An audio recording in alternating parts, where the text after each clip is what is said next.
Assalamu alaikum wa rahmatullahi wa barakatuh. We begin now with the book of purification. We should notice that the matter of worship begins with purification. The beginning of purification in matter of worship is a sign of the greatness of this religion, and that it is a symbol, an example of cleanliness and adornment. Because the matter of purification in Islam is the key of worship. Purification is the key of worship. As the Prophet himself said, مفتاح الصلاة الطهور. The key of prayer is purity. You can't pray if you're not pure. So, as a consequence, we say that tahara is the condition for the soundness of the prayer, because the prayer is a contact, a relationship between the servant and his Lord, and that link or contact does not take place without purification.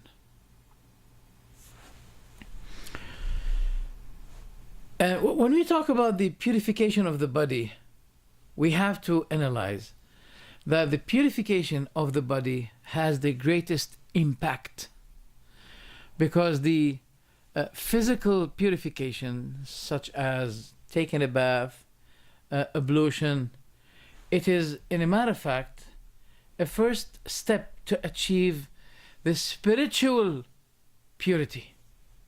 Spiritual purity. And Allah subhanahu wa ta'ala wants us to achieve both physical purity and spiritual purity. How many a person who really cares much about his external purity, but there's something that we call it internal purity. There is internal filth. We know many kinds of filth, physical filth, but there is a spiritual filth which is worse than the physical filth, and that is paganism, setting up partners with Allah. Allah the Almighty said, ما يريد الله ليجعل عليكم من حرج ولكن يريد ليطهركم وليتم نعمته عليكم. Allah does not intend for you any difficulty, but He intends to purify you and to complete His favor upon you. So, the person who can gather between the external physical purity and the internal spiritual purity had achieved the best. Therefore, I should not also forget to talk about the other side, the other party, the other people who care about the internal purity, but also do not consider the external purity. So therefore, I remind that the best and the perfect purity of the servant of Allah is the one who can accumulate or collect or gather the two demanded purities, the external physical one and the internal spiritual one. So now let's talk about the matter of purification in details. First, we talk about the water. The water is of many categories. First one, al-ma'ul mutlaq, the general kind of water. And that is the water that no other material that had overwhelmed it and confined it, limited it to be given another description. That general water is always pure. For example, it is raining and you have no water. whether you have or not, you just bring a big, pan, and you filled it with the water of raining. This water is pure. You can drink it. You can use it for your ablution, for prayer. And that is why Allah said in the Quran, وَأَنزَلْنَا مِنَ السَّمَاءِ مَاءً طَهُورًا. We descended from the sky a pure water. So this is the rainwater. Second, the sea water. When the Prophet was asked about the sea, can we take wudu? Because they said to the Prophet, "O Prophet, we crossed the sea and we have water, little. If we use it for wudu, we have no more water to make ablution and pray. So what about the sea water?" Then the Prophet said, هو الطهور ماؤه الحل ميتته. The sea is the thing that its water is purifying, and its dead is allowed to be eaten. It is halal to be eaten. For example, we saw a big dead fish. We are in the boat. All right, we saw a big dead fish. We took it and we ate it. It is allowed. So the dead fish is halal. Now that brings us also to an important issue, that the book of Allah, the Quran, it is not the only thing that contains what is halal and what is haram. No. But there are things that have been detailed in the Sunnah which are not mentioned in the Quran, such as, what about the dead fish? Allah and the Almighty said in the Quran that حُرِّمَتْ عَلَيْكُمُ الْمَيْتَةِ. Mayta, the dead animal, is haram on you. Haram. But it did not detail about the fish, whether it is halal or not. It's been left to the Sunnah. Why not in the Quran? For many reasons, but one of the reasons is that Allah wants to show the importance of the Sunnah. Lest someone come and say, well, the Quran is enough for me. No. Because what is halal and haram was not mentioned only in the Quran. For example, the details of the prayer, the fasting details, the details about zakah, the details about hajj, all these details are contained in the Sunnah. Okay, and the significant thing here is that the Prophet, when he was asked about the sea, he did not only mention one thing, that it is allowed for you to use it for wudu or ghusl. Ghusl means showering, bathing. For example, you are in the sea and you became junub. Junub means someone who maybe has seen wet dreams or ejaculated in a way or another. Then if he, for example, throw himself in the sea, or took some water from the sea and throw it on himself, it's okay. So the Prophet did not only mention this, but he mentioned something else that people, they need to know as well. What is it? What about the dead animal in the sea? Is it allowed to be eaten or not? The answer is yes. So we have an exceptional case in the Sunnah, more than what the Quran had mentioned. Okay.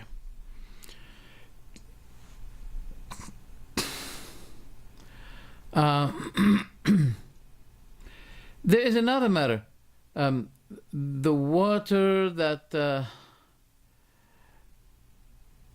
had been, contained for a long time, and it rotted, it became stinky.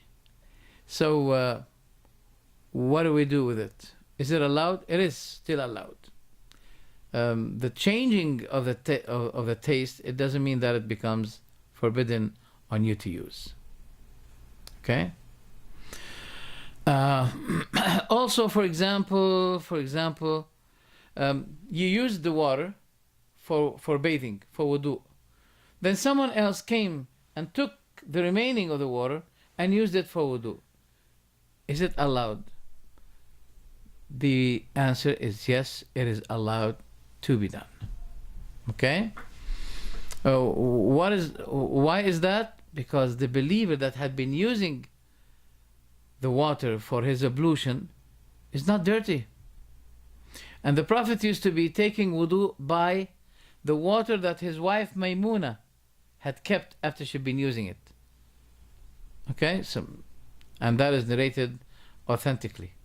So, using the water that someone else had used before, it is okay. For wudu, I mean. Someone used it for wudu. Okay? To use it for wudu, it is okay. So this is the case. The water that had been mixed with filth or dirt.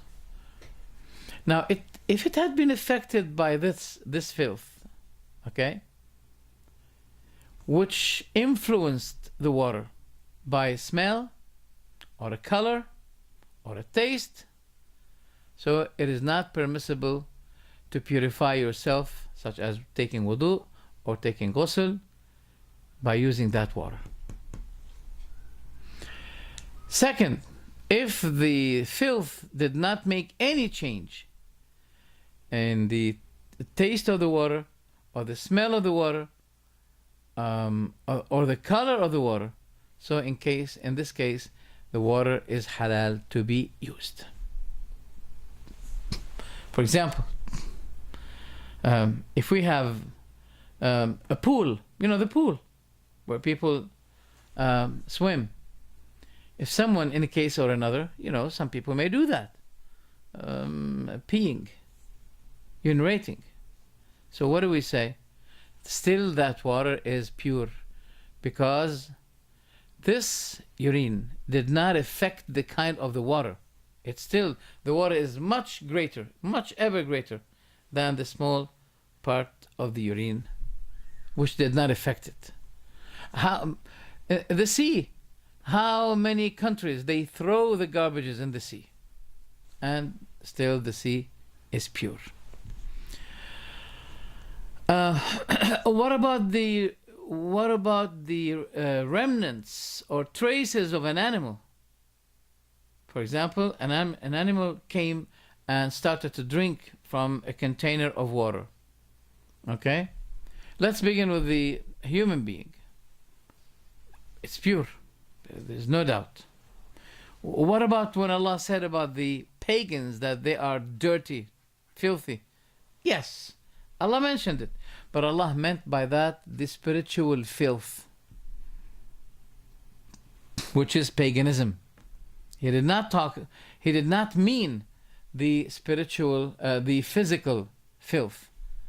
The Muslims used to be shaking hands with the pagans, with the disbelievers, which means the filth has something to do with their heart, with their shirk, not with their bodies. And the Prophet ﷺ used, there was a container that belongs to a pagan woman. Okay, containers for the people of the book. It's been used. And the Prophet ﷺ was asked about people of the book. They are in a certain place in the land, and they have containers, and the Muslims needed to use these containers. So the Prophet said, don't eat from these containers unless you don't find otherwise. If you did not find otherwise, then wash them and eat from them. This hadith is authentic. And by the way, there is no hadith that I bring, but I believe that I have really searched for its authenticity. I never bring with me any weak narration in this series of my work. Never. So the Prophet, peace be with him, he used a container of a pagan woman, and that is narrated by Bukhari and Muslim. And this question that he'd been asked about the people of the book, can we use their containers? He said, no, unless you don't find other containers. If you did not find, then you can use the containers of the people of the book after washing them. Why? Well, they eat the pig, and the pig is not allowed. They drink alcohol. Okay? So therefore, we can't use them. It is not something to devalue them. No. This is not the case. The case is that they use some kind of food and drink which are not permissible. Okay, so therefore, what about now the traces of an animal? The traces of animal, regardless of what kind of animal is this, cat, lion, or etc., it is not dirty. There's difference. There's difference between you don't like it, okay, but you don't like it because it's forbidden. Now this thing, you may not like it, but it's not forbidden, unless in one case, if the dog had involved his mouth into the container of the water. Now we have the hadith, the narration of the Prophet ﷺ, who said, if the dog involved himself, that means his mouth, into the container of one of you, then he should be rinsing it 7 times. One of the 7 times is the dust. Well, does it mean that is the dog dirty? Is the dog dirty? So that means 7 times. One of them is by dust. That means if the dog touched me or licked my clothes, for example, okay, or his mouth got involved in my clothes, do I have to wash my clothes 7 times? The answer is no. The Prophet is talking about the container of your food or water. Why?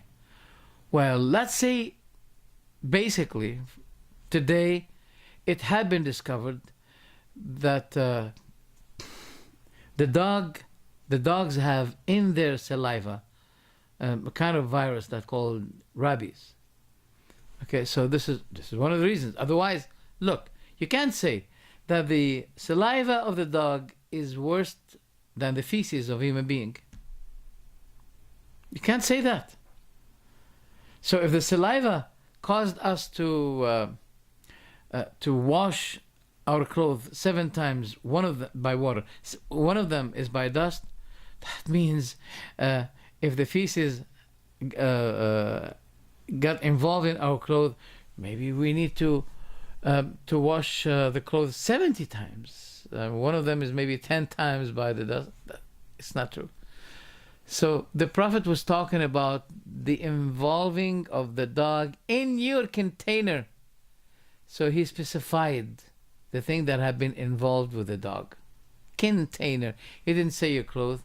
He didn't say anything else. The container. So that is why what I believe, that the dog is not dirty, which means its saliva or something is not dirty. You know, some people think that if the dog licked, for example, your clothes, or you have to take it to the laundry again. Or if he touched your skin, you have to take ablution, wudu again. That is not true.